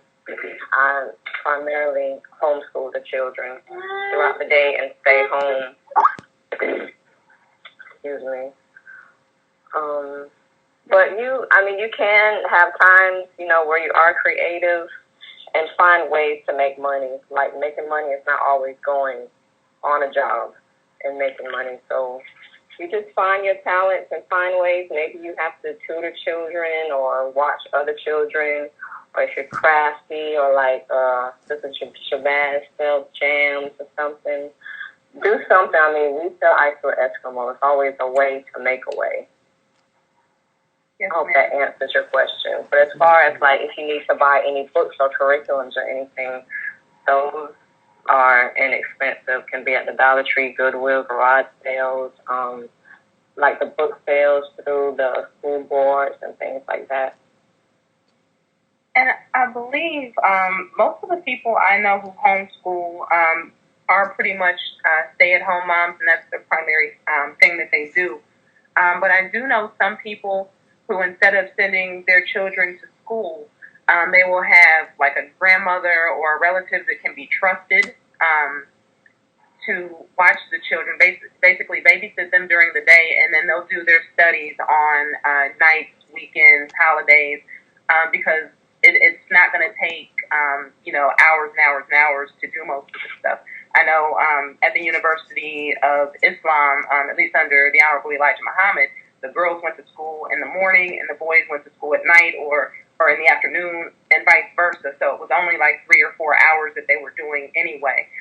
So if you're, creative with your time, if you have somebody that can take care of the child while you're working, you can work it out. It's not impossible to do. You just have to make sure whoever you're leaving that child with is sane, is decent, and if they have any children, those children are sane and decent and haven't been exposed to anything where some harm might come to your child. But as long as there's somebody that you trust with your child, you can work that out. Mm-hmm. Yes, ma'am. I've known of nurses to homeschool their children as well.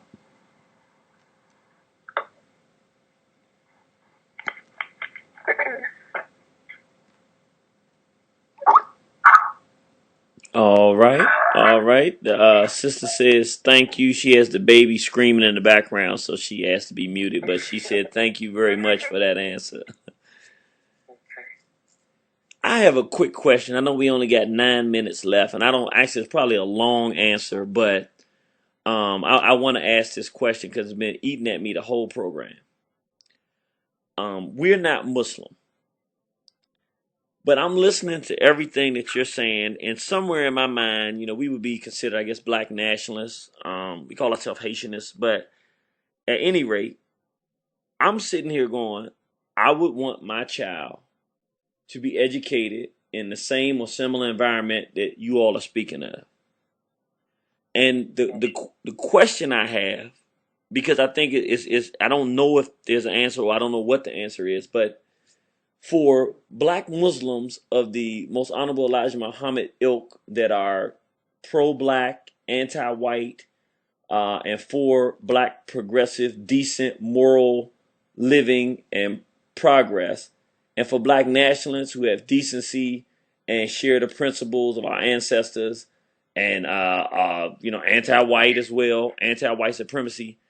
Is there a way to have an environment that both of our children can learn in, and everybody would get along with that, or would the religion preclude that from those two groups being able to have their children learning in the same environment?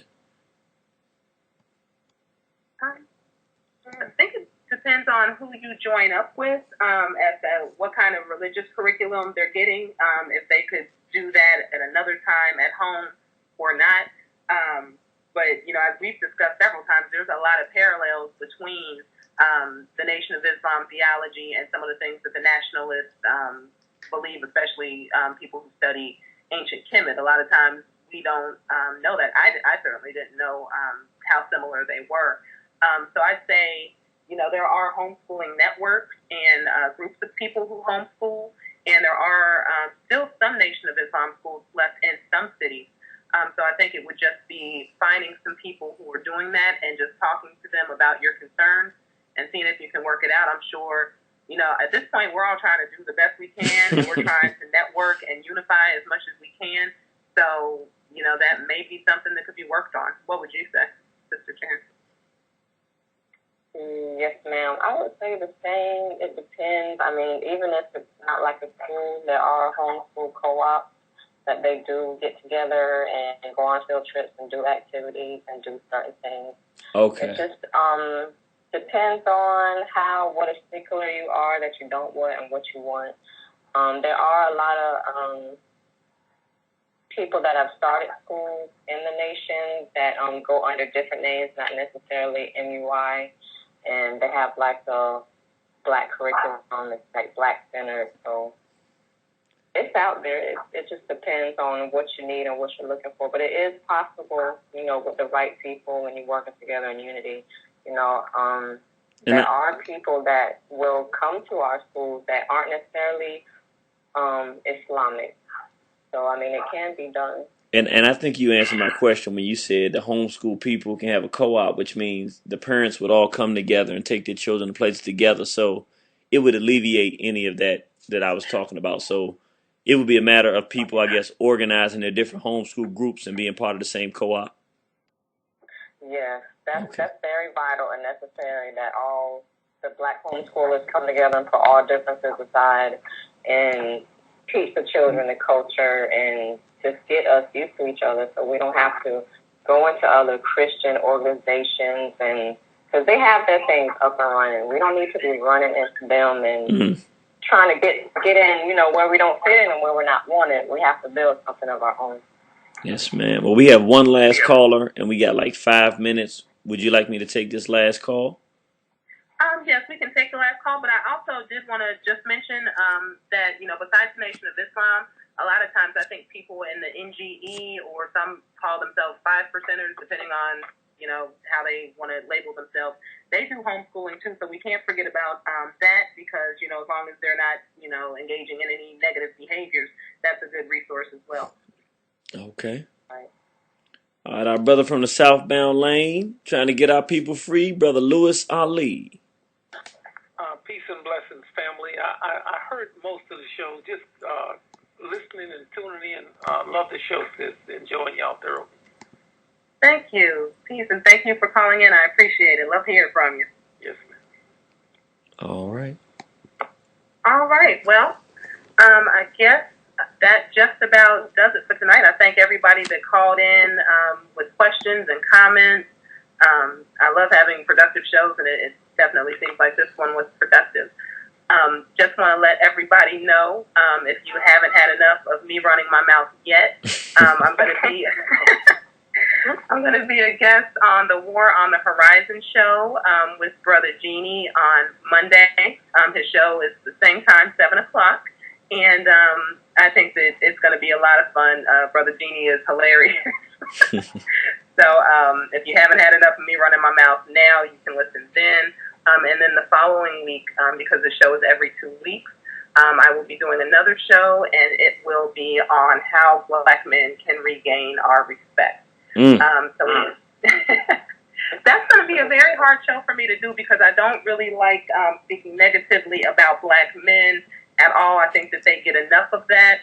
But I do think that there's some issues that could be addressed where if certain things would change, we could get along a lot better. We have to learn to respect each other again. And since I've been dealing with the women, I'm going to turn it around and deal with the men as well. I knew it was coming. I knew it's too good to be true. I knew it was coming. You know what, though? It's really your fault. I got the idea because I was thinking back to when I called into one of your shows and you said I had to tell the truth. You said, excluding my husband, what was my respect level for Black men? And I think I said it might be a 3. I love Black men, but it's a difference between love and respect. And that's what I really want to get into because we love Black men, but we have to get to a point where we can respect them so that we can see them in the proper light and get along peacefully. So I definitely want to do that show. It's going to be difficult, but I think it's going to be good and productive.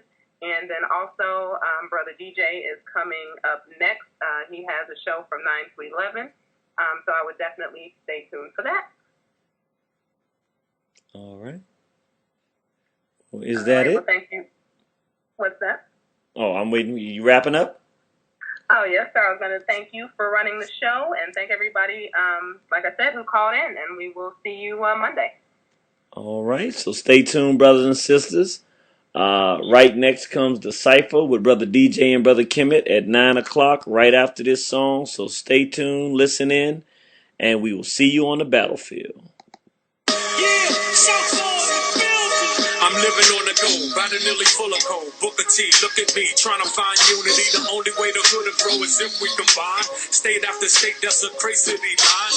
Build our own schools, self-govern, make rules for the future. We move without discipline, we lose singing like a fat Luther. We let the feds use us, the pinpoint shooters of police that abuse us. Beat my man Lou up, came within an inch of his life. So when I hear the bagpipes, I laugh like a group of high heelers fiending for a last bite of a wildebeest on this last night.